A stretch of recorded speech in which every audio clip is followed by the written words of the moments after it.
एक छोटीशी चूक सगळंच संपणार. 90 डिग्रीचा सरळ कातळकडा आणि खाली हजारो फूटची खोलदरी.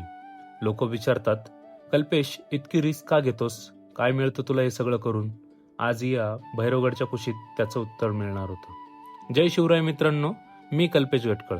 शहराच्या त्या धावपळीतून 2 दिवस सुटका हवी होती म्हणून बॅग भरली आणि निघालो एका सोलो ट्रेकला. नाशिक सोडलं, घोटी कसारा पार करून डोळखाम रोडला लागलो. हा रस्ता खोपोली कर्जतकडे जातो. आज रात्री माझ्यासोबत बोलायला कोणीच नव्हतं. रस्ता पूर्ण सामसूम होता. सोबतीला माझी गाडी आणि तिचा आवाज आणि मनात खूप सारे प्रश्न. सोलो ट्रेकमध्ये एक वेगळीच भीती असते, पण तीच भीती तुम्हाला सतर्क ठेवते. पण तेव्हा चंद्र वर आला. जणू तो सांगत होता, तू एकटा नाहीस, मी आहे तुझ्यासोबत. कसा तरी करून मी बेस विलेजला पोहोचलो. रात्रीचा तो थरार आता संपला होता, पण खरी परीक्षा उद्या सकाळी होणार होती. आता मी 5-6 वाजेपासून चालत आलोय. माझ्यासमोर आता भैरवगड लागलाय, मोरोशीचा भैरवगड. माझ्यासोबत 2-3 जण आहे जे की मला पुण्याहून जॉईन झाले. पहिले तर मी सोलो ट्रेकच प्लॅन केला होता, पण मग सोलो ट्रेक माझ्या नशिबात नाही असं वाटतंय आज. त्याच्यामुळं हे दोघं माझ्या सोबतीला आहे. ते आता पाठीमाग आहे, त्यांची वाट बघतोय मी.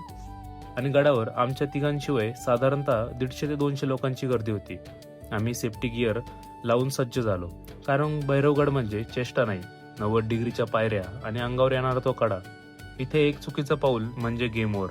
इथे आल्यावर मनात एकच विचार येतो, या गडाची निर्मिती कशी केली असेल?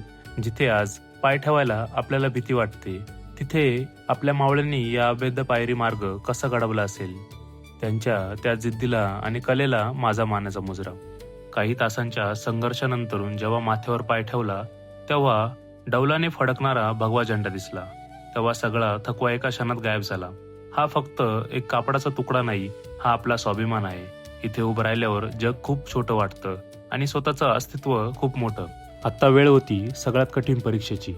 म्हणतात ना, गड चढणं ही जिद्द असते, पण उतरणं ही खरी परीक्षा असते.